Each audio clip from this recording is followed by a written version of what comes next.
Brothers, sisters, children of Africa, today history is not being written in books. It is being written in blood, in courage, and in the beating hearts of millions who refuse to bow their heads anymore. From the very first moment, we must give thanks to the Almighty who has carried us this far, who has sustained us through storms of oppression and chains of humiliation. For generations, Africa was made to kneel, our lands plundered, our people enslaved, our dignity stolen. And yet here we stand, alive, breathing, unbroken. Look around you. The soil of Africa is not ordinary soil.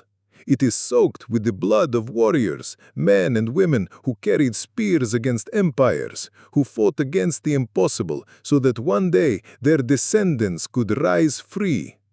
In our veins does not flow weakness. No, what flows in us is the fire of Mali's kings, the defiance of warriors from Niger, the resilience of the proud sons and daughters of Burkina Faso. These were not just warriors for Africa, these were warriors for the world. They helped crush Nazism, they helped lift humanity in times of darkness. Even when they were dragged in chains across oceans, sent to America, to Europe, to Asia, they did not disappear. They built, they endured, they survived. That blood still runs in us today. But what of the so-called independence they gave us? The 1960s, a parade of flags, a false celebration. But behind the curtains, what changed? They merely exchanged chains of iron for chains of paper and politics. They handed us leaders who were nothing more than their servants. Men in suits, living like their European masters, not like Africans. We call them today salon slaves. Who are these salon slaves? They are the ones who wear fine clothes and smile for cameras, but whose souls are empty.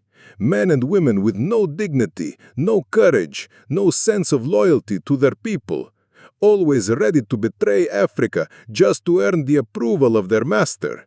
Always ready to sell our land, our gold, our oil, our uranium for nothing but crumbs. Look around and see their legacy. Niger's uranium lights the streets of Paris, but in Niger itself, the nights are drowned in darkness.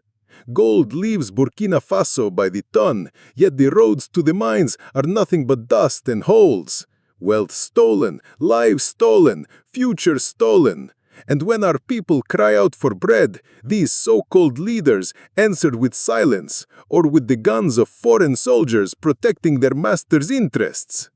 Do you feel the anger rising? Do you feel the injustice burning? You should, because for too long Africa has been told we are the poorest, the weakest, the forgotten. Every year they publish their reports. Burkina Faso, poorest nation. Mali, poorest nation. Niger, poorest nation. And yet these same nations are rich enough to feed the world, to power the world, to clothe the world.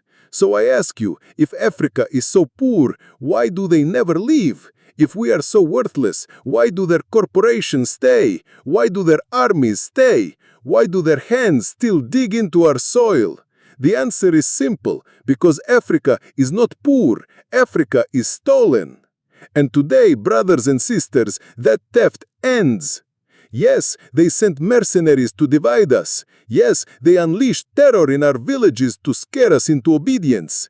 Yes, they manipulated the media, twisted the truth, and tried to make us believe we are nothing. But the people of the Sahel, the people of Africa, have woken up. We will not be fooled again. This fight is not only for us sitting here today, it is for the child in the village who dreams of a school. It is for the farmer who dreams water for his crops. It is for the mother who dreams her son will grow up free, not enslaved by debt or by lies. It is for generations yet unborn who must inherit a continent unbroken. Make no mistake, our decision to rise has consequences. Hostility has begun. The master is furious. His servants tremble because their chains are breaking. They come to us with sweet words. Fall in line. Join the elite. play by our rules.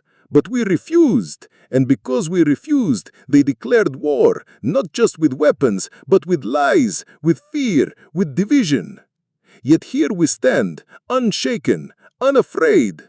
For in our hearts burns the eternal truth, better to die for freedom than to live as slaves. And so, the first chapter closes with one promise: Africa will never kneel again. Africa did not rise overnight. Empires are not built in silence, and dignity is never gifted. It is earned, carved from sacrifice, and guarded with courage. When Captain Ibrahim refused Walmart's billion-dollar temptation, he did not just close a door.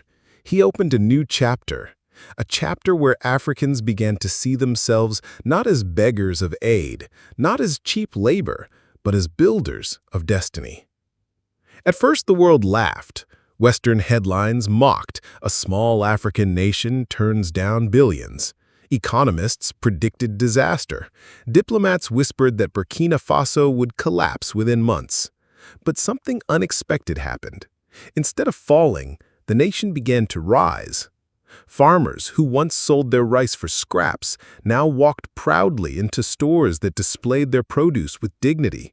Market women who once sat by dusty roadsides now supplied entire districts with their goods. Young men and women who once dreamed of fleeing to Europe began to see hope in their own soil. For the first time, they were not running away from Africa. They were running towards its future. The empire began with one humble store, a supermarket in the capital. Its walls were not decorated with foreign posters. Its shelves did not groan under the weight of imported products. No, this store was alive with Africa. Shea butter from Burkina Faso, rice from Mali, coffee from Ethiopia, fabrics from Niger, spices from Senegal. Each product carried a story. Each shelf whispered, "This is yours. This is Africa." What started as one store became 10. 10 became 50. Within years, the empire stretched across Mali, Niger, Ghana, and beyond. By its 5th year, the chain had reached Lagos, Dakar, Accra, and Abidjan. And everywhere, the principle was the same. Africa first, local farmers before foreign corporations, fair prices before exploitation, dignity before profit. But the West did not watch quietly. They grew furious. Western banks blocked credit. Shipping companies delayed African containers. Foreign governments whispered threats behind closed doors. Newspapers declared African products low quality. Talk shows ridiculed the idea of African supermarkets. They wanted Africans themselves to believe it was impossible. They wanted doubt to spread faster than hope. But they had forgotten something. Once people taste dignity, they can never go back to chains. Every tomato grown in Burkina Faso, every bag of rice from Mali, every bolt of cloth from Niger became symbols of freedom. When sabotage came, Africans pushed harder. Like a tree rooted deep in its soil, the empire grew stronger in the storm. The secret was simple. It was not built on Western loans. It was built on African cooperation. Farmers formed cooperatives. Traders reinvested their earnings. Communities bought shares in their own local stores. Wealth that once drained overseas began to circulate in villages and towns. New cargo ships were built in Djibouti and Mombasa. Old colonial railways, abandoned for decades, roared back to life, carrying African goods across borders. Even money itself changed. When Visa and MasterCard tried to control payments, Africa created its own digital currency, backed by gold reserves in African vaults. For the first time in centuries, Africans were playing by their own rules.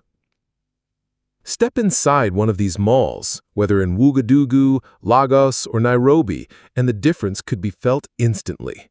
Children snacked on African-made biscuits instead of imported candy.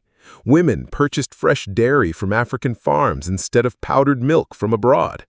Doctors bought medical supplies produced in African factories, and young people wore clothes proudly labeled "Made in Africa." Shopping was no longer just about buying. It was about identity. It was about pride. Women, too, found their rightful place at the heart of this revolution. For centuries, they had been the silent backbone of Africa's economies, selling vegetables, weaving fabrics, producing butter, yet always undervalued. Now they stood at the center. Women's cooperatives supplied entire districts. Market women became shareholders. Female entrepreneurs transformed roadside stalls into regional brands. For them, this was not just retail. It was liberation. It was dignity. It was proof that their work, their sweat, and their dreams were not invisible. The youth also changed. For generations, young Africans believed their future was elsewhere, in Europe, in America, in escape. But the empire gave them new eyes. They saw factories rising in their own countries. They saw logistics companies being built, farms expanding, and markets thriving. For the first time in decades, they dreamed of staying. They dreamed of building, not fleeing. And that may have been the empire's greatest victory, not losing Africa's future generation. As the empire expanded, borders began to blur. A family in Ghana cooked with shea butter from Burkina Faso and felt connected. A Nigerian wore cloth from Niger and called it his own. A Kenyan sipped Ethiopian coffee and smiled with pride. Trade was no longer just about goods. It was about unity. It was the rebirth of Pan-Africanism, an Africa that saw itself not as fragments, but as one body, one voice, one future. Of course, the West intensified its attacks. Sanctions were imposed, tariffs rose, propaganda screamed that Africa's empire was corrupt, unsustainable, bound to collapse. Some African elites tied to foreign interests tried to sabotage it from within, but the people refused to bend. They had seen too much, gained too much, believed too much. And so, the empire survived every assault, because it was not built on foreign foundations. It was rooted in African soil. The vision soon spread beyond Africa. Stores opened in Havana, Caracas, Karachi, and Jakarta. The global South looked to Africa and found hope. Nations, long trapped under economic imperialism, saw proof that resistance was possible. Africa's empire became more than just a business. It became a model for the world. And when history books are written, they will not remember Walmart's billion-dollar offer. They will remember the refusal. They will remember the courage of one man who saw a check and recognized chains. They will remember that from that no, an empire was born. An empire that fed millions, employed millions, and inspired billions. Africa's story was rewritten. No longer a victim, no longer a consumer, no longer a dependent, but a builder, a creator, a leader. And the lesson remains timeless. True wealth is not money. True wealth is dignity, sovereignty, and unity. $1 billion can vanish, but dignity lasts forever. Captain Ibrahim's refusal was not about business. It was about destiny. It proved that Africa does not need to sell itself to be great. Africa only needs to believe in itself, invest in itself, and unite itself. And when it does, the world will tremble.